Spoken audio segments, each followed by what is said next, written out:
Olá, boa tarde.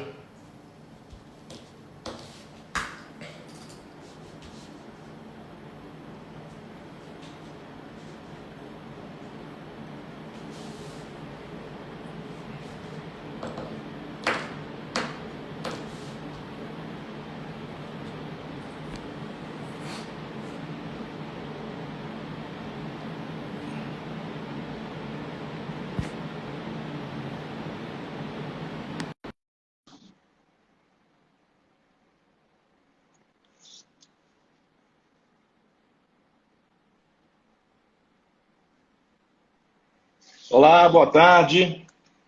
Tudo bem, Luísa? E aí, Guilherme, boa tarde. Ótimo. Pessoal, agradeço a todos a participação de vocês, acadêmicos e acadêmicas do FootClass. Hoje nós vamos bater um papo muito interessante aqui com a doutora Luísa Parreiras, atual supervisora do futebol feminino do América Mineiro. Quero agradecer a sua participação, Luísa. O FootClass, né, ele tem um compromisso, né, de desenvolver o futebol através da educação e educação pelo futebol. Então, eu te agradeço primeiramente pela sua disponibilidade em participar aqui conosco. Eu que agradeço, Guilherme. Agradeço pelo convite. Parabenizo também vocês do FootClass, você, o Caio, o Dr. Davidson Malaco, que eu ainda não conheço, né? Mas espero conhecê-lo aí rapidamente. Obrigado pelo convite, parabéns pela iniciativa e vamos lá, vamos bater um pouquinho um papo aí sobre futebol feminino. É isso aí. Muito bem. Eu costumo brincar, né, que no futebol nós temos 90 minutos, né? E aqui a gente tem menos de 60. Então, Luísa, para a gente começar aqui a nossa conversa, eu queria que você falasse um pouquinho. Você, né, que militou muito tempo aí, né, no mundo jurídico, e acabou assumindo um importantíssimo papel dentro do futebol feminino. Então, gostaria que você falasse um pouco, né, para a nossa audiência acerca dessa transição sua, né, do futebol, da advocacia para o futebol feminino. Como se deu esse processo? Bom, na verdade, se deu um pouquinho, acho que, como muitos colegas aí, pela frustração e vontade de ter sido uma atleta, né? E eu não tive essa oportunidade. Futebol feminino, se hoje vem caminhando, né, pela essa profissionalização há 15, 18 anos atrás, né, praticamente não se existia. Então eu fiz minha carreira dentro da advocacia, né, formei em direito e desde quando me formei me dediquei à advocacia. E depois de alguns anos de formada já, trabalhando em escritórios, na área mais voltada para a área de direito empresarial, civil empresarial, eu falei, poxa, por que não tentar alguma coisa dentro da área do direito desportivo, né? Casar o meu conhecimento da advocacia, um pouco de anos já, assim, de conhecimento jurídico com o esporte.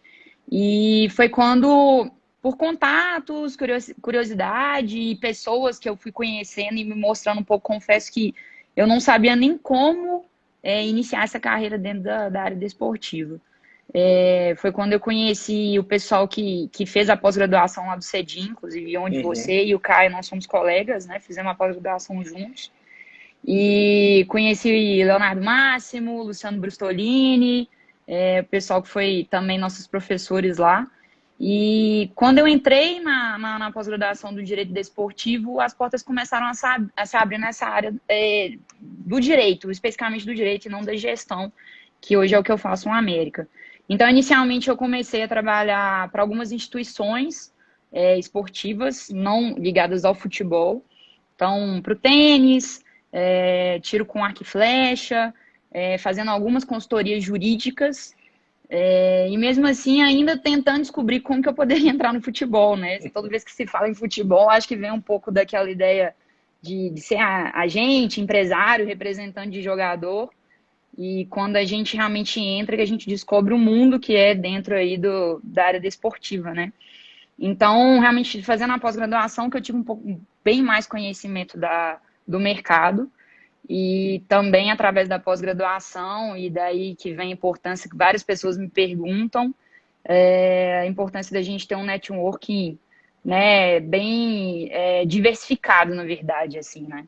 Então, através da pós-graduação, de pessoas que eu fui conhecendo, eu recebi esse convite para poder assumir hoje a função que eu faço no América, que é a supervisão de futebol, através do Leonardo Coelho, que hoje também com uma história profissional parecida da área jurídica e se dedicou ao esporte por gosto também no futebol. Ele já era da Federação Mineira de Futebol.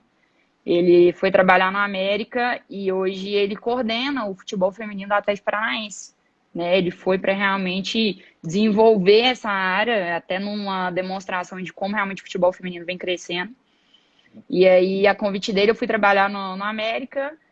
E aí, sim, hoje eu coloco em prática, né? Esse conhecimento, na verdade, começando, vamos assim dizer, a aprender muita coisa também e tentando aí agregar o conhecimento da área do direito desportivo com a parte de gestão e um dia a dia aí para lidar com o futebol e especificamente com o futebol feminino.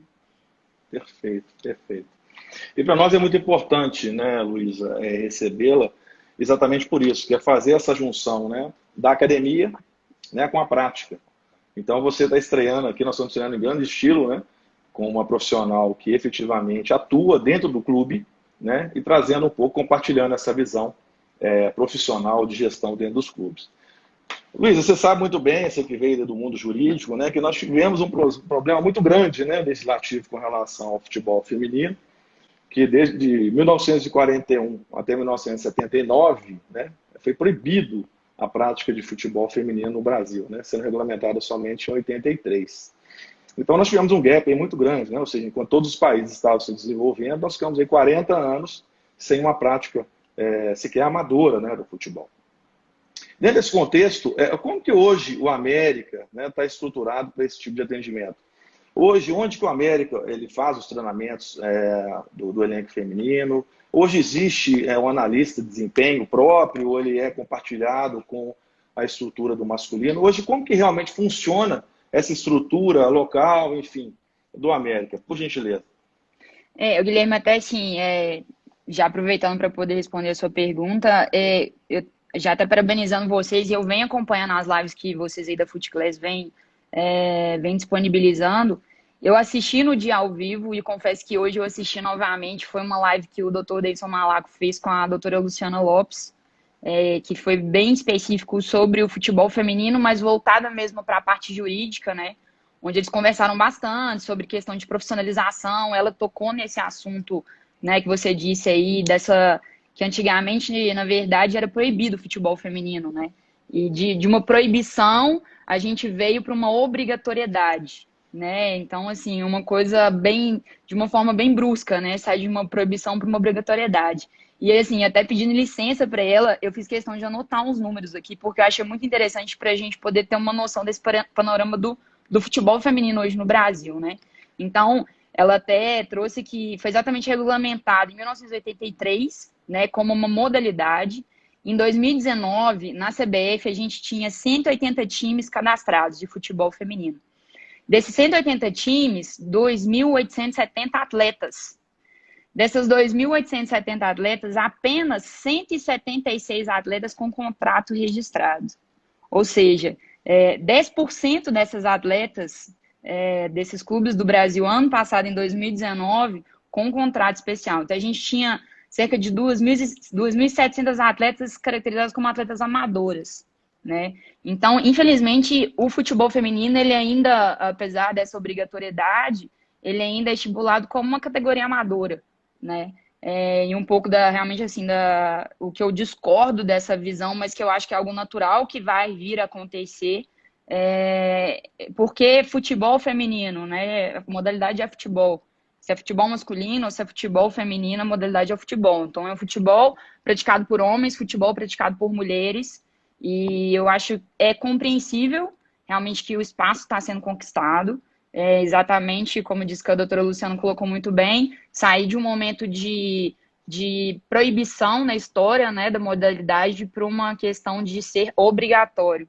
E a obrigatoriedade, ela não pode ser facilmente, né, assim, aceita e imposta dentro das instituições, das organizações, né? Então, diante disso tudo, assim, até já respondendo a sua pergunta, na América, o projeto, para quem, né, assim, não conhece um pouco, o projeto do futebol feminino dentro da América, ele se iniciou em 2015. Há mais tempo já havia nos outros clubes aqui em Minas, já houve a modalidade do futebol feminino, elas se extinguiram. E no futebol, lá na América, esse projeto começou em 2015 e veio desde então, né? Não houve um encerramento da modalidade. Então, desde 2015, que foi, na época, o projeto foi criado pela Bárbara, né? Que hoje é a coordenadora do Cruzeiro. Houve uma estruturação e o América começou a estruturar o seu departamento de futebol feminino como se fosse uma estrutura à parte, né? Então, de uma forma até positiva para a gente, porque a gente treina um local separado, nós temos um fornecedor de material esportivo distinto, né? Então, na América, diferente de vários clubes aí no Brasil, em que o uniforme do masculino, o que sobra é repassado para o feminino, na América não. A cada ano é um uniforme diferente, a gente tem a oportunidade de trazer um desenho diferente, de trazer uma valorização diferente. Esse ano, por exemplo, quando a gente foi criar o modelo do uniforme do América, uma exigência que eu fiz foi, eu gostaria que tivesse um corte mais feminino, né? O short mais feminino, uma blusa mais feminina, porque são mulheres, né? Nós somos mulheres, a gente gosta disso, faz parte da verdade da mulher, né? Então, uma estrutura, vamos dizer assim, uma estrutura separada, mas a gente está dentro de uma estruturação da categoria de base do América, né? O futebol feminino, não só na América, mas o futebol feminino hoje no Brasil, ele pertence à categoria de base, né? Então, hoje a gente está sob a gerência do gerente da categoria de base, que é o Fred. Eu trabalho com outros supervisores de outras categorias de base. Então, por exemplo, analista de desempenho. A gente tem um analista de desempenho das categorias de base do clube.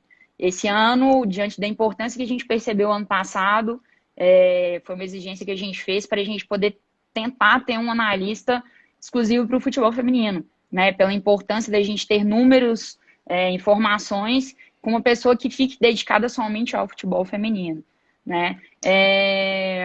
Vamos supor, coordenação técnica. Existe hoje no América uma pessoa que é o Gibson, que ele é o responsável pela coordenação técnica de todas as categorias da categoria de base. Então, com uma ideia até muito bacana, assim, que é aquela ideia de implementar o estilo de jogo do clube, né? A identidade do clube. Então, é algo que eu acredito que, desde quando eu entrei na América, vai fazer um ano agora, eu tenho visto que isso vem sendo algo muito bem implementado por toda a diretoria de futebol da América, sabe? De existir uma única identidade, de existir algo a prevalecer dentro de todas as categorias e, obviamente, que o futebol feminino não pode ficar de fora desse. Perfeito, perfeito. Muito interessante a colocação e essa diferenciação, né? E realmente já era tempo, né, disso acontecer, ter estruturas diferentes, o que é muito importante para essa análise mais técnica, né? E mais competitiva do esporte. Exato, assim, eu acho que é importante, às vezes, você ter uma estrutura separada, uma estrutura diferente. Claro, a gente está falando aqui, a gente não tem como a gente consolidar, seria ótimo a gente ter todos dentro do CT para existir uma agregação, troca de experiências, principalmente entre os profissionais, né? Os profissionais da comissão técnica. É importante que eles conversem. Ano passado, até uma curiosidade, o Felipe Conceição, quando ainda era treinador da América, não sei te falar se foi a pedido dele, ou se foi a pedido da diretoria, ou da própria gerência da categoria de base, ele tinha uma reunião, se eu não me engano, de 15 em 15 dias, ou semanal, com todos os treinadores do América, né? Então, assim, nossa treinadora, a Kathleen, ia para o CT, se reunia com o Felipe, se reunia com os outros treinadores, numa troca de experiência. Então, é muito interessante que tenha, né, esse trabalho em conjunto, mas às vezes o futebol feminino ele precisa sim de vamos dizer, uma atenção especial para certas coisas que a mulher necessita, né? Então a gente está falando de estrutura básica, de um vestiário, né? Elas precisam de um vestiário adequado, local para trocar de roupa. Por exemplo, a gente vai para os jogos, geralmente o pessoal, poxa, mas vocês chegam com muita antecedência. São mulheres, elas gostam de arrumar o cabelo, elas gostam de passar creme, elas gostam de tirar foto. Então, assim, a gente tem que respeitar isso também, sabe? Então, eu acho que é importante ter essa... respeitando as certas peculiaridades que o futebol feminino precisa. Não, perfeito, perfeito. Chegou uma pergunta aqui, antes de mais nada eu quero registrar algumas participações aí, estamos com vários atletas aí do futebol, a Larissa, estamos também com a Thaís do Atlético, Estamos com várias pessoas aí, a atividade só aumentando, né? Vou Bom, só fazer uma observação também, Guilherme, já que você falou das atletas. Não sei se ela já saiu, mas a Deca, que é a nossa goleira, eu vi ela entrando aqui e hoje é dia do goleiro, né? Eu vi sim, até várias sim, sim. postagens hoje. Então, eu Exato. já queria dar parabéns para as minhas goleiras lá na América, a Deca, a Sofia e a Sandy, que são nossas três goleiras, e para todos os goleiros aí que estão assistindo, que a gente sabe o tanto que eles são fundamentais na equipe, né? Sem dúvida. Quero também aproveitar, mandar um abraço para o João e também para o Gabriel, que são goleiros aí da base. Chegou uma pergunta aqui do Iron Batata. Vamos aproveitar aqui e a pessoa Cuidado aí, hein, participa. Batata, meu preparador físico. Vamos lá. Mas interessante a participação do pessoal. Agradeço. Se o pessoal tiver dúvidas aí, fique à vontade.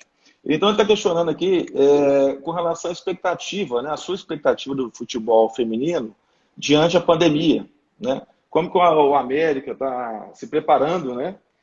Para superar esse desafio aí que não só impacta o futebol masculino, que a gente sabe que tem um volume de recursos muito maior, né?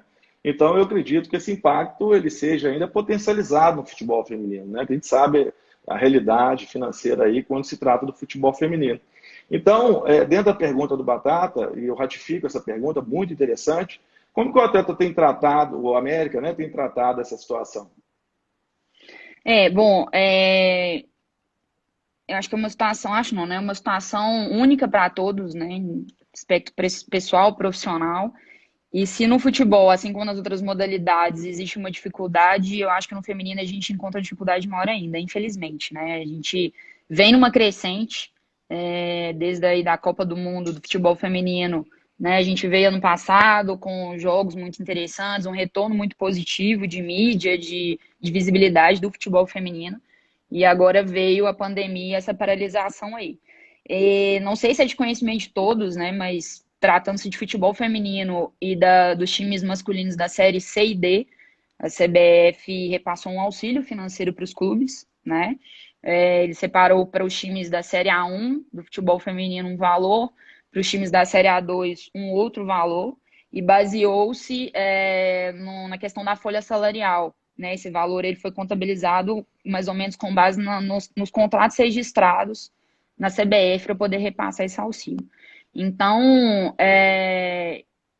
eu penso que foi fundamental, é importante esse auxílio, até considerando o momento também de crescente aí da CBF, né? Passou a haver muita cobrança pela CBF por ter vindo de anos aí vamos dizer assim, com grandes valores, né, sendo arrecadados pela CBF. Então veio um auxílio de grande valia. Mas o feminino, ele me preocupa um pouco em relação às próprias atletas, assim, sabe? No aspecto psicológico, no aspecto de recuperação, e aí até o Batata que me fez essa pergunta sabe disso, porque a gente conversou esses dias, a área dele aí, que é a área da preparação física, a gente sabe que não adianta também a gente solicitar que elas continuem fazendo exercício, que elas continuem seguindo certas determinações nesse período de paralisação, porque não é a mesma coisa. Claro que isso aí os preparadores físicos sabem dizer melhor do que eu, é melhor do que nada, obviamente. Mas o risco delas estarem, né, exercitando e fazendo atividade sem o devido acompanhamento, um risco de lesão é muito grande. Né? E aí vai envolver também a questão psicológica, até uma colega minha que acabou de entrar aí, a doutora Francisca, que é psicóloga do esporte, a gente sabe que o aspecto psicológico ele acaba interferindo também na preparação física e ele pode vir causar lesões, né? Então, a gente entra no momento agora que a gente já está passando de 30 dias de paralisação, em que, sinceramente, para mim, aspecto físico não vem ser mais agora o mais importante, né? A gente vai, assim que as autoridades autorizarem as coisas ficarem menos preocupantes na questão da saúde e da prevenção, que agora é o mais importante, com certeza a gente vai ter um tempo aí, eu acredito pelo menos de 2 a 3 semanas.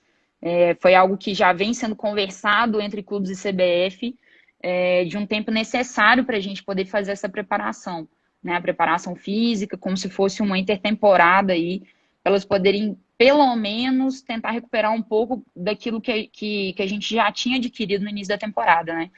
Mas eu acho que agora é um trabalho muito mais de deixá-las seguras, né? Elas precisam estar seguras de que a modalidade que vinha numa crescente tão bacana e algo interessante nessa busca por espaço foi interrompido, né? E agora, como vai ficar? Qual é a sequência, né? O que os clubes estão buscando para poder dar tranquilidade para essas atletas? Qual que é o futuro delas? E no feminino, Guilherme, a gente tem também a peculiaridade que os contratos são muito curtos, né? Isso é até uma crítica que eu faço. Eu, enquanto uma pessoa que, né, participo dessas negociações, uma intermediação entre o que a comissão técnica busca para compor um elenco com a nossa diretoria, né? Contrato curto é muito ruim para um planejamento, né? Então, você ter aí contratos de 3 meses, que é o mínimo que a lei, né, estabelece, está tendo até essa discussão agora aí por causa da paralisação, se vai haver uma flexibilização ou não da lei em relação ao prazo desses contratos. Para um planejamento, você fazer uma contratação de uma atleta por 3 meses, e aí vai entrar também na pergunta do Batata, de preparador físico, eu vi que também que a doutora Bárbara, que é a nossa fisioterapeuta, está aqui assistindo. 3 meses, como que você prepara uma atleta? Em 3 meses, como que você faz o acompanhamento de uma atleta? Como que você investe no crescimento dessa atleta, né? É muito pouco tempo. Então, eu acho que isso tudo interfere nessa questão da paralisação. Qual que é a nossa perspectiva para a retomada? Eu acho que vai servir muito de aprendizado também, da gente conseguir, talvez, aí, vamos fazer um planejamento a longo prazo. Eu acredito, Guilherme, que vai acontecer agora no setor das atividades. Muitos clubes vão começar a ter rotatividade de novo das atletas, porque os contratos vão começar a entrar num prazo que eles vão estar vencendo, né? Muitos contratos vão vencer agora, junho, julho. E aí, as atletas vão querer continuar, os clubes vão querer manter as atletas, vai haver uma renovação, né? Então, assim, eu acho que agora, havendo uma autorização de retomada, a gente focar muito no aspecto psicológico delas, entender o que elas pretendem, qual o objetivo, qual é o foco mesmo de futuro, para que a gente consiga, junto com elas, trazer, retomar essa vontade de querer jogar, de estarem preparadas para isso, e aí vir com essa preparação física, e aí foi algo que eu disse também, é uma preocupação muito no aspecto motivacional, né, de todo dia ele estar treinando e se preparando para um campeonato. Perfeito.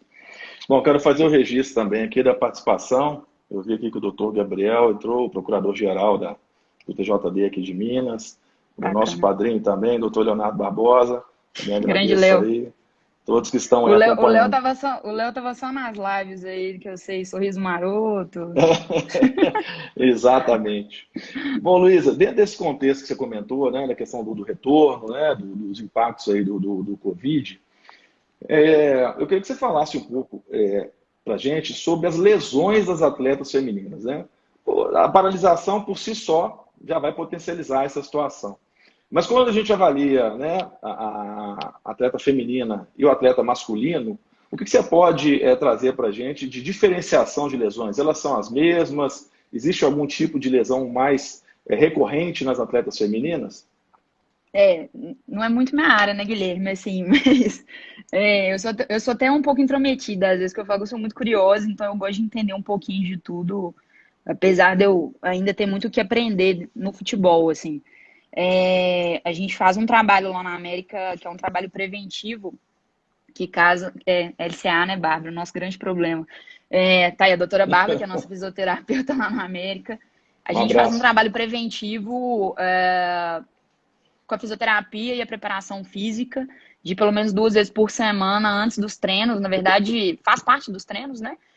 As meninas fazem uma atividade específica para prevenção de lesões, né? E esse trabalho depois tem continuidade na academia e em outros exercícios que a preparação física faz. Pelo que eu vejo, que eu conheço, que eu converso, que a gente troca ideias, que a gente tenta também sempre ter uma reunião aí entre todos os membros da comissão e que a gente discute casos de lesão, algum atleta que durante aquela semana não desempenhou, teve um bom desempenho nos treinos, o que está acontecendo, a gente tentar entender e resolver o assunto em conjunto, é diferente, né? Não tem como a gente comparar o físico do homem com o físico da mulher.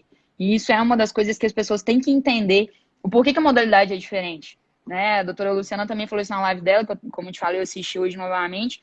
Não existe comparação, é o que eu falo. Também não é como você comparar vôlei feminino com vôlei masculino. Né? Tanto questão de força, questão de velocidade, agilidade, não existe a comparação. E aí a gente vê também essa questão de lesões, né? Em várias conversas que a gente tem, Às vezes a doutora Flávia, que é a nossa médica, ela mesmo comenta, fala, olha, a mulher no período do ciclo menstrual, ela tá mais apta a sofrer lesões, né? Tanto no período pré-menstrual, durante o período menstrual, isso é uma coisa fisiológica, é do corpo da mulher. É um momento em que ela precisa estar mais de repouso. Talvez não é indicado que ela exerça tanto atividade de grande impacto, e isso pode ser proveniente e vir a causar alguma lesão. Então, a gente passa, assim, por casos recorrentes, que vejo aí, se eu estiver errado, depois vocês até me corrigem, que é a questão do ligamento, né? Ligamento cruzado anterior. Então, lesões, nós tivemos, desde quando eu entrei na América, nós tivemos 3 ou 4 lesões, se eu não me engano, de LCA, que é um caso cirúrgico, a atleta fica de 6 a 8 meses parada, né? Então, é uma lesão que, aspecto psicológico, é muito... não é que é triste, né? É demorado, é complicado, causa uma certa angústia. E se não tem a questão psicológica muito bem reforçada e a cabeça muito, né, voltada para isso, a recuperação é mais lenta. Então, sim, é mais comum. Questão muscular, e aí a questão muscular vai vir totalmente vinda também de uma falta de categoria de base, de uma falta de lastro quanto atleta. Batata aí falou da frouxidão ligamentar, então tudo isso aí interfere, é mais complicado, a mulher tem mais tendência sim a se lesionar, e é isso que o departamento de futebol sempre tem que estar mais ligado, porque interfere em tudo, né? Interfere no planejamento de atleta para determinada posição, porque às vezes no meio de uma temporada você pode ficar sem uma atleta e querer ser titular. E aí, você tem uma atleta no banco de reservas ou numa outra posição que consegue suprir, né, aquela atleta que se lesionou. Então, essa questão da estrutura física, da preparação física, de lesões, tudo isso também interfere no nosso planejamento dentro do departamento de futebol feminino. Perfeito. Para quem não sabia nada, né, dessa situação, está bem entendida, sim, sem dúvida. É porque eu sou curiosa, eu pergunto muito. Perfeito. Bom, Luísa, dentro dessa situação ainda, que tem um impacto, né, já aproveitando esse gancho, com relação ao volume de jogos que o América tem desenvolvido. Você acha que os campeonatos hoje, eles são suficientes, né, dentro da tabela de disponibilidade hoje do Brasil? Como é que está essa situação hoje dos campeonatos e da participação do América dentro da disponibilidade brasileira? Hoje, o calendário brasileiro, vamos dizer assim, basicamente, no futebol feminino, ele se concentra no Campeonato Brasileiro, né? Que hoje eu não sei se todo mundo sabe, mas nosso calendário feminino ele é como se ele fosse invertido ao masculino, né? Agora, no primeiro semestre, a gente está disputando o Campeonato Brasileiro, e no segundo semestre, a gente tem o Campeonato Estadual, que é o Campeonato Mineiro, né? Isso também, até entrando um pouco nesse assunto da paralisação, Guilherme, é algo que eu particularmente fico pensando muito nisso, como que vai ser esse retorno para o futebol feminino, porque a gente já está acompanhando aí alguns casos, né, de contaminação em outros estados, em algumas atletas.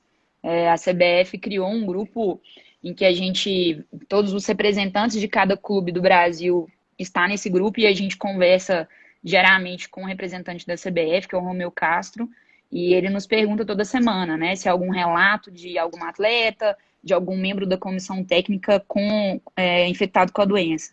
Então, já foram relatados alguns casos no Nordeste.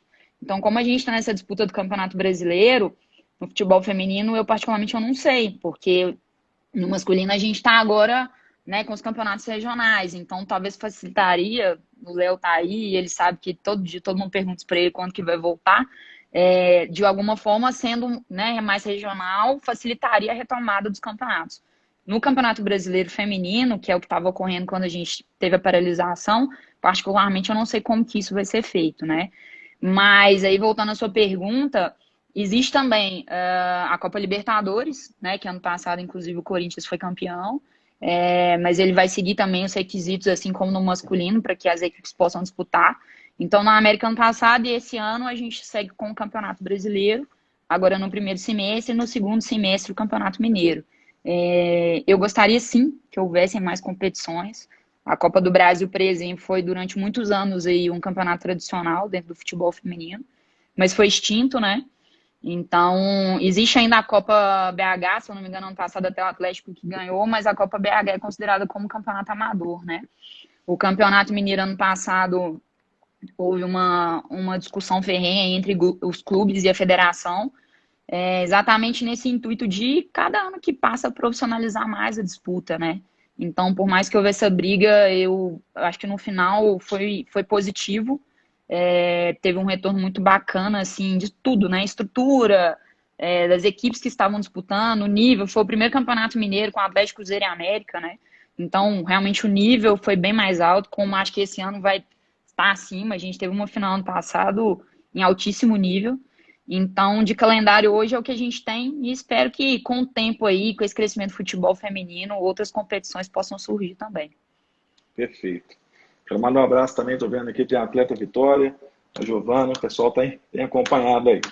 Bom, chegou Bacana, uma legal. pergunta aqui, até do meu amigo Nestor Lopes, um grande abraço, Nestor. Está questionando com relação à possibilidade, né? Existe abertura, na sua visão, hoje, para atletas femininas que não passaram pela seleção brasileira de futebol feminino, disputarem algum tipo de campeonato, tem espaço para os times da Série A do brasileiro? Você acha que essa situação, as atletas femininas, para ter essa visibilidade efetivamente nos clubes da Série A, precisam ter passado, né, em algum momento na seleção feminina? Como que você vê essa situação aí, desse desenvolvimento e possibilidades, né, para as atletas femininas? Olha, Guilherme, particularmente hoje eu acho que não há essa obrigatoriedade. Eu vejo isso muito mais como um plus do que realmente uma exigência, né? Mas eu tô falando aqui, né, a gente não tá lá na não estamos entre os grandes, como a gente tem lá os clubes da capital, o paulista, do interior de São Paulo, que hoje é o estado aí que tem maior destaque no futebol feminino, né? Mas eu vejo que hoje o futebol feminino ele está muito mais numa fase de despertar agora para a formação da atleta, para criar destaques, para criar visibilidade para as atletas. A gente está agora esse ano de 2020 que a gente passou a ter números, né, informações, um analista de desempenho, que foi isso aí que, né, Uhum. inicialmente a gente até conversou. Queria até mandar um abraço para o Alexandre, que está nos ajudando lá na América, que eu vi que ele hoje está aqui participando. O Alexandre, que é analista de desempenho. Existe uma dificuldade em você analisar números de atletas hoje no futebol feminino. Até pouco tempo atrás não existiam vídeos. Hoje as competições vêm sendo transmitidas, né? Via streaming, via as próprias televisões, canais abertos têm passado alguns jogos da Série A1. Então hoje que passa a ter números das atletas, isso não é algo comum ainda no futebol feminino. Então eu acho que essa questão das atletas, da obrigatoriedade ou talvez uma exigência na hora de contratar para que a atleta tenha no currículo uma passagem pela seleção brasileira, eu acho que é muito mais um diferencial daquela atleta, né? Do que, de fato, uma obrigatoriedade. Então, a gente tem muitas atletas que passaram pelas categorias de base da seleção brasileira. Ano passado a gente teve um atacante, a Joyce, que passou pelas categorias de base, é uma atleta diferenciada, você vê que tem um perfil realmente, né, de atleta profissional, mas não como algo obrigatório, e sim como um diferencial que eu acho que sim, uma hora isso aí vai chegar realmente num nível que a gente consiga ter essa disputa, né, no currículo de cada atleta, mas hoje ainda eu acho que realmente é mais uma valorização pela formação do atleta. Perfeito. Bom, Luiz, eu acompanhei algumas entrevistas que você deu, e eu entendo que você, assim como também no masculino, enfim, para qualquer equipe, né, é importante a continuidade, né, ou seja, a manutenção do elenco. Mas é óbvio que por um motivo, seja pela saída do atleta, ou talvez até pela performance, se faz necessário a movimentação e contratação. Eu queria saber de você como que funciona no América hoje esse trabalho de observadores técnicos, né, a possibilidade de realmente esse recrutamento das atletas, né? Como que isso se dá? É similar ao futebol masculino? Como que é o dia a dia aí com relação a essa prospecção de atletas femininas? Acabou até de chegar uma pergunta aqui, eu não consegui ver, desculpa quem foi que mandou, que eu acho que vai casar um pouquinho isso aí que você está querendo, né? Essa sua pergunta também, como que é feita essa captação aqui em Minas Gerais, né? Sim, chegou do É, Cláudio Paloma, um abraço. Exatamente isso, né? Ou seja, como que se dá essa captação, quais são os critérios, né, que são analisados. Temos muitos atletas aqui nos acompanhando, e uma curiosidade, sem dúvida nenhuma, passa exatamente por aí, né? Como que é feito esse trabalho de captação por parte do América? particularmente na América, como a gente não tem categoria de base, né? Alguns clubes já vêm formando, Aí só para contextualizar também, hoje no futebol feminino, o que a gente teria aí de campeonato de base, né? Existe o Campeonato Brasileiro Sub-14, Sub-16 e o Sub-18. E aí depois vem o profissional. No América a gente não tem a formação na categoria de base, a gente só trabalha com a equipe principal. E na equipe principal a gente optou por fazer uma mescla de idades, né? E foi algo que a gente viu que ano passado deu um retorno muito positivo. Então a gente tem atletas hoje no América eu tô com a atleta mais nova hoje, ela tinha 14, fez 15 anos. Então a gente tem atleta de 15 anos com a mais velha que hoje tem 33 anos, né, se eu não me engano. Então, assim, como que a gente começa a fazer esse trabalho dentro do América, nessa mescla, diante desse nosso trabalho que a gente optou por executar dessa forma. As atletas mais novas, em sua grande maioria, foram atletas que nós mesmos fizemos a captação através de seletiva. Então, é basicamente como se a gente estivesse agregando um atleta para formar, né? Como se a gente estivesse trabalhando na formação dessas atletas.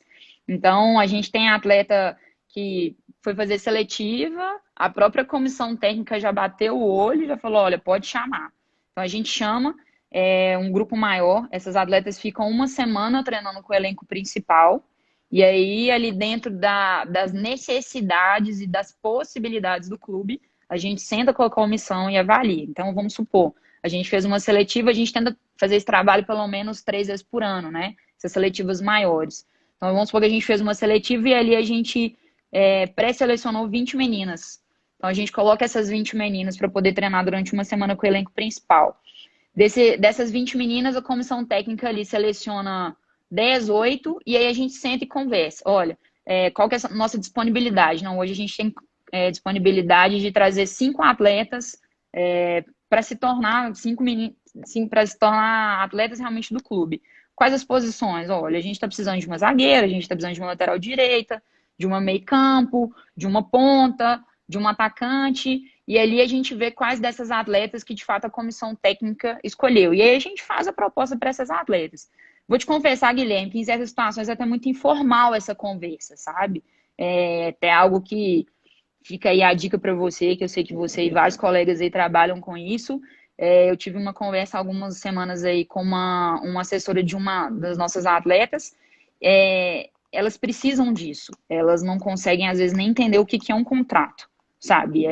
O que estipula um contrato, o que é um prazo do contrato, né? Então, às vezes, essa conversa informal prejudica elas e prejudica o clube, porque às vezes nem elas sabem o que elas estão ali, né, trabalhando. Se é um contrato de formação de atleta ou se é um contrato para ser uma atleta profissional. Na verdade, elas não sabem a diferenciação, né? Então, acho que aí também o nosso dever, né, enquanto pessoas de dentro do clube, de explicar, de ser transparente, mais transparente possível. E também eu acho que é o dever delas de procurar entender tudo aquilo que elas estão fazendo parte, né? Então, voltando um pouquinho aí nessa questão da captação, essas atletas que a gente poderia considerar como atletas de categoria de base, às vezes é através mesmo das nossas seletivas que a gente disponibiliza. Ou então, vamos supor, uma pessoa que a nossa treinadora conhece, fala, olha, tem uma menina aí do interior, a menina é muito boa, podemos avaliar? Podemos avaliar, vamos levar lá, vamos avaliar. Se realmente a menina for boa e o clube tiver condições, né, de fazer uma proposta para ela, para que ela vire a atleta do clube, a gente vai fazer. Agora, outras situações, principalmente quando a gente está falando de atletas profissionais, e também esclarecendo um pouquinho, a gente trabalha da seguinte maneira. Até 20 anos, a lei permite que a gente possa assinar um contrato de formação, né? Então, lá na América, a gente trabalha com atletas até 20 anos, a gente considera como atletas em formação, atletas como se fossem pertencentes a uma categoria de base. Após 20 anos, todas as atletas da América possuem carteira assinada, né? Elas trabalham em regime CLT. Então, a partir dos 20 anos, aí já é considerado como uma contratação profissional. Então, eu levo isso para a gerência, num trabalho de apresentar, a comissão técnica defende a contratação daquela atleta, né? E aí a gerência vai avaliar e dentro dos parâmetros que a gente tem de salário, de condições, que é um padrão que é estabelecido para todas as atletas, a gente busca fazer esse trabalho de contratação. Então, isso passa muito, como eu disse, às vezes num mercado um pouco informal ainda, muito de indicação, da gente tentar avaliar, de tentar enquadrar aquela atleta que foi indicada dentro das necessidades do clube, e aí sim a gente passar por essa fase de contratação. Então é algo que ainda não existe muito um procedimento, sabe, assim, de captação. O clube tem o setor de captação dele, que é até o Paulo Ladeia, que é uma pessoa que já vem aí há muito tempo do futsal. Hoje ele coordena a área de captação da América, e é indicação constante, assim. Eu falo que todo mundo tem uma Marta para indicar, assim como os meninos brincam que todo mundo tem um Pelé, um Neymar e um Messi para indicar.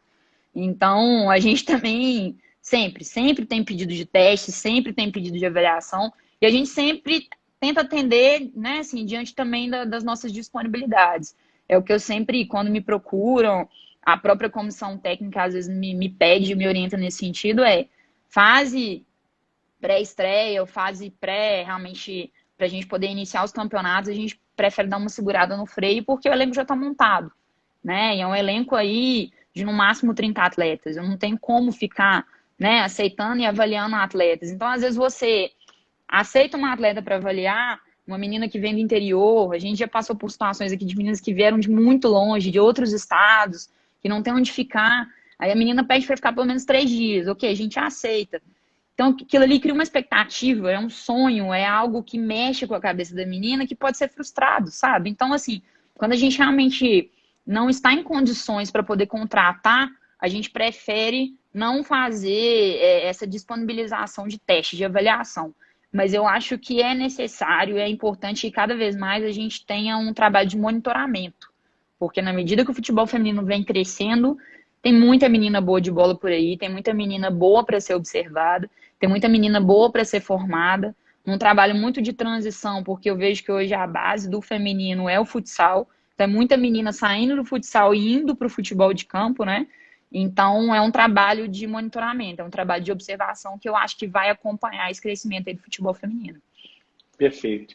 Quero fazer registro também, dar um abraço aí, professor Fábio, está aí conosco. Muito obrigado pela audiência também, pessoal. Bom, Luísa, você comentou, né, dessa dificuldade, né, da base, né, dessa questão do sonho, até conversando muito também com o diretor executivo aí da América, né, com o Paulo Brax, com relação a isso, né, essa questão do sonho, como lidar, né, com essa situação, que é muito importante, né, você conseguir cativar esse sonho e, de repente, não ser uma pessoa que vai finalizar uma possível carreira. Então, é realmente essa transição, esse equilíbrio, né, nessa tratativa, há de se ter muita responsabilidade. Agora, eu gostaria da sua opinião, Luísa, com relação até pela ausência, né, de muitos clubes não terem a base, acaba se efetivando um treino misto, né, entre atletas masculinos, talvez com uma idade um pouco menor, né, do que os atletas femininos, até exatamente pela questão física e tudo mais. Qual que é a sua opinião com relação a esses treinamentos, né? Treinamento misto, assim, teria uma idade, por exemplo, máxima para o atleta masculino enfrentar o elenco feminino? Como é que você vê essa situação? E que muitas das vezes ela acaba sendo necessária, né? Porque alguns clubes e alguns estados não se tem uma base para efetivamente ter um grupo com a eficiência, enfim, com a competitividade hoje que o futebol feminino exige, né? Uhum.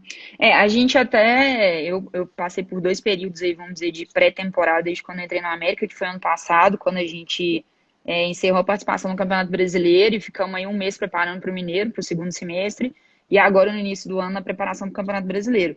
É muito comum a gente fazer amistosos contra equipes de futebol masculino, né? É lógico que a gente tem que equiparar as categorias, então, por exemplo, a gente pega hoje o nosso elenco contra o Sub-14 do América, né? Ou contra uma outra escolinha aí. E são bons jogos, né? São jogos realmente equilibrados. Mas aí já numa condição que a gente consiga dar uma equidade, tanto na parte física, né? Porque senão realmente a gente não consegue ter jogos parelhos e aí acaba que é desnecessário fazer esses jogos, né? Meninas contra meninos, realmente no intuito de preparação delas. Então, assim, eu acho que eu mesma, várias vezes, quando já fui mais nova, já joguei, é comum chegar pra gente várias indicações de atletas, essa menina aí joga no meio de meninos, é a melhor da pelada, é a melhor do jogo, ela destaca no meio dos meninos, isso é muito comum, né, a gente falar de meninas, crianças, né, mas é algo que é preciso também mudar, né, porque se você quer investir na modalidade, você quer investir na formação de atletas, você quer ter um retorno com a formação dessas atletas, você tem que investir na formação, você tem que investir na base, né? Então, por que elas jogam com meninos? Porque elas não têm com quem jogar, com outras meninas. Hoje eu acompanho, claro, por estar dentro da América, mas eu acompanho muito o trabalho das escolinhas, né, da América, que é até coordenado pelo Eloy. Então, a América hoje tem um produto que são as escolinhas de futebol, né, e é espalhado pelo Brasil todo, e ele mesmo, ele frequentemente, ele me diz isso, que há um aumento, sabe, assim, as próprias escolinhas vêm demandando time só de futebol feminino, né, então sempre ele me pergunta, olha, o dono da escolinha lá de Dores me ligou querendo saber o que você acha, se realmente é algo que dê pra gente investir, não uma questão de formar atleta para a América, não, mas é algo que as pessoas têm percebido que existe uma procura maior, sabe? Pais vêm procurando, as meninas vêm querendo jogar futebol. Claro, isso tudo é consequência do crescimento da modalidade, né? Então, assim, não sei se eu posso opinar muito em relação à parte da preparação, né? Na parte do desempenho, de você colocar as meninas para poder treinar com os meninos. Eu acho que isso acontece muito mais, Guilherme, pela falta de possibilidade dessas meninas treinarem com outras meninas do que realmente pela questão da parte física, né, na parte da preparação. Então, assim, como eu te falei, fazemos isso na América, existem amistosos contra as equipes e categorias, vamos dizer assim, sub-14, sub-15, é frequente isso acontecer, é frequente ter esse tipo de treinamento, mas na questão das crianças de formação, eu acho que é muito mais pela falta, né, pela possibilidade do que realmente pela importância, pela necessidade. Mas, como eu disse, também é algo que, não sei se é porque também eu estou muito envolvida, mas é algo que cada vez mais a gente tem notícia e conhecimento, né, de escolinhas, conhecimento, pessoas que estão realmente investindo para formar atletas e meninas aí ainda na categoria de base. Perfeito. Quero mandar um abraço aí também para o Davidson e para o Caio do Futeclass, estão nos acompanhando aí, ao Nacife, o pessoal está todo aí. Bom, dentro disso aí, Luísa, eu queria saber de você o seguinte, existe já essa dificuldade, né? Tanto a questão da base, você já falou da pandemia também, como que fica essa situação financeira, né, das atletas? A gente sabe que hoje, vamos pegar isso lá, né, o exemplo aqui do Messi, Cristiano Ronaldo, em torno de 12 milhões por mês.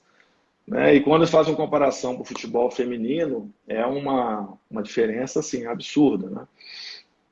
Hoje as atletas femininas, elas conseguem, mesmo essas aí que têm, né, o contrato especial de trabalho esportivo, elas conseguem se manter exclusivamente com o futebol feminino ou se faz necessário uma complementação? Como que na prática o dia a dia realmente do futebol feminino com relação a isso, a exclusividade para atuação no futebol?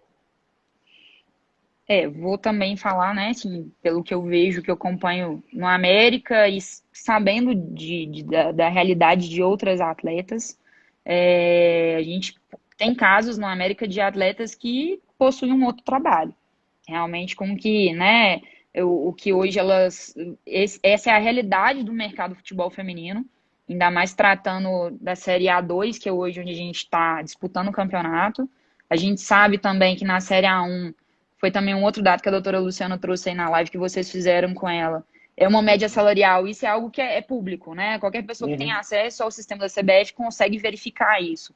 É uma média salarial hoje que não passa de R$ 2.000, né? Como até expliquei, essa verba que foi repassada da CBF para os clubes nesse período de paralisação da pandemia, a CBF fez um levantamento, né? Ela simplesmente não chegou no valor, eu vou repassar X para os clubes da A1 e X para os clubes da A2. Não, ela fez um levantamento e ela verificou qual é o valor da folha salarial. E ali ela fez uma contabilização para repassar. Então, com base nisso, a gente vê que são folhas salariais baixas, né? São valores reduzidos. Então, é da realidade do futebol feminino, essas atletas, inclusive as mais velhas, né? Eu vejo que, ainda mais lá na América, que a gente tem essa mescla aí, né, de meninas novas. Como eu disse, eu tenho atleta hoje de 15 anos e eu vou ter atleta mais velha de 32 e 33 anos. Ano passado a gente tinha uma atleta de 37, que o físico dela dava inveja em qualquer menina de 15 anos. Então, assim, é muito diferente realmente essa realidade do futebol feminino. Mas essas meninas que estão vindo, eu acho que elas veem um cenário realmente mais promissor, assim eu espero. Mas muito vai depender delas, muito vai depender da dedicação delas, de entender isso enquanto uma profissão.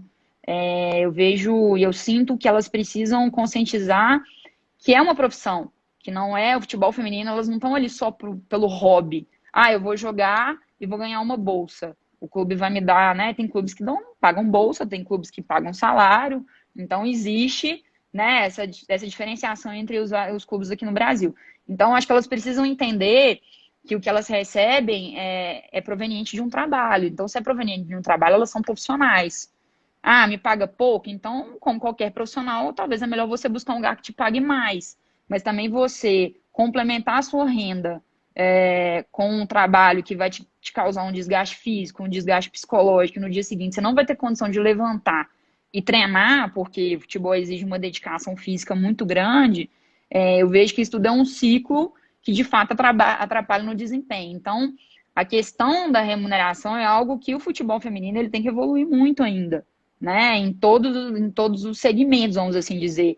Mas para isso ele precisa se consolidar. A gente precisa chegar num ponto que o futebol feminino ele tem que estar consolidado. O futebol feminino não pode ser uma carga, um peso para os clubes, né? Para as diretorias. Ele não fala de trazer lucro, mas ele tem que trazer um retorno. E isso tudo vai fazer a roda girar de uma certa forma, de trazer um retorno positivo para elas. Eu penso que assim, vamos dizer que mais da maioria hoje dos clubes no futebol feminino, quem trabalha com futebol feminino hoje não trabalha porque quer ficar rico, porque quer ganhar dinheiro. Pelo contrário, trabalha-se, né, pela dedicação ao esporte, ou para começar a carreira, ou realmente porque quer ter experiência, quer trabalhar com futebol feminino, né? Mas de um retorno positivo, a Thaís está aí, ó, a Thaís é lá da Atlético, ela sabe muito bem essa realidade aí também.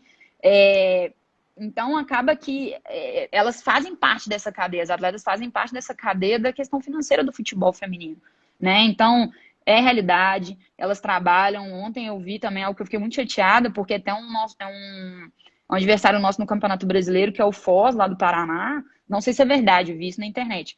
A treinadora do Foz está fazendo uma vaquinha para poder arrecadar dinheiro, para poder ajudar a pagar nas despesas e nos salários das atletas, ou seja, existiu ainda já um auxílio financeiro da CBF, esse auxílio não foi necessário e ela está buscando fazer isso. Poxa, até quando isso vai ser necessário dentro do futebol feminino? Sabe? Isso é alto, não é sustentável, né? Isso não vai. Uma hora a conta não vai fechar. Então a gente, passando um pouco dessa conversa até meio histórica do futebol feminino, né? Como você começou falando aí, algo que foi proibido para hoje, que é obrigatório. Essa questão financeira, ela influencia muito e ela precisa se adequar a essa realidade do futebol feminino. Perfeito, perfeito. Com relação a gente está caminhando aqui para o final, papo bom, né, Luísa? Passa rápido. Mas eu quero aproveitar ainda a oportunidade, principalmente com relação a essa experiência internacional, né, que o futebol feminino também tem passado, né? Você é uma estudiosa, eu sei disso, né? A doutora Luciana também comentou que houve um crescimento, né, de 19,7%, me parece, com relação às transferências internacionais do ano de 2018 para 2019. E nós tivemos agora, né, a Pia, né, uma sueca aí, à frente da seleção feminina brasileira. Qual que é a sua visão dessa situação? Nós temos, né, no masculino também inúmeros exemplos aí, né, de treinadores estrangeiros também no Brasil, então é uma polêmica, enfim. Mas na sua visão, o que isso vem agregar ou não para o futebol brasileiro, esses profissionais aí estrangeiros, Luísa? Eu sou muito da opinião não polêmica, né?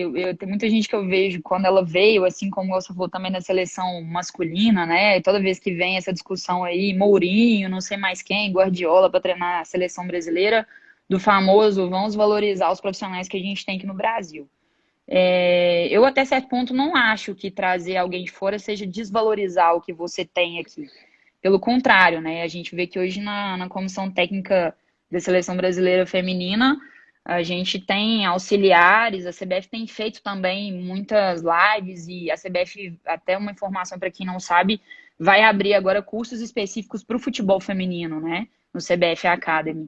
Então, a gente tem hoje na Comissão Técnica Brasileira diversas profissionais brasileiras, assim, e eu acho que isso agrega conhecimento e agrega experiência, né? Eu imagino também, minha opinião, que a CBF não iria investir numa técnica, né, no nível da Pia se não quisesse um retorno positivo para o futebol feminino, né? É uma técnica de altíssimo nível, é uma técnica com histórico muito interessante dentro do futebol feminino, né? Então, não imagino que trariam ela só para visibilidade, não. Eu acho que realmente eles estão investindo, eles estão tentando agregar. Ela veio com uma ideia, né, assim, deu uma renovada nas atletas, ela vem trazendo aí uma ideia de jogo diferente daquilo que a gente acompanhava também. O treinador anterior, que é o Vadão, apesar de ter uma história bacana no futebol feminino, ele já estava com, né, assim, com um estilo de jogo muito retrógrado, com algumas posições e opiniões em relação a algumas atletas também. Então, eu tenho essa opinião. Eu não acho que, da mesma forma, né, assim, a gente vê dentro do futebol feminino essa crescente também de treinadoras, né, de auxiliares. E aí também sem entrar na confusão, aí quem me conhece sabe muito bem que eu não sou dessa opinião aí de causar um pouco de polêmica em relação ao feminismo. Eu acho desnecessário. Eu acho que é importante um trabalho em conjunto entre homem e mulher. Eu acho que assim a gente cresce muito mais, a gente troca experiências e é bom ter esse equilíbrio, né? Então eu vejo hoje pela nossa comissão técnica que é bem misturada, vou te falar que está ali 50% de homem e mulher.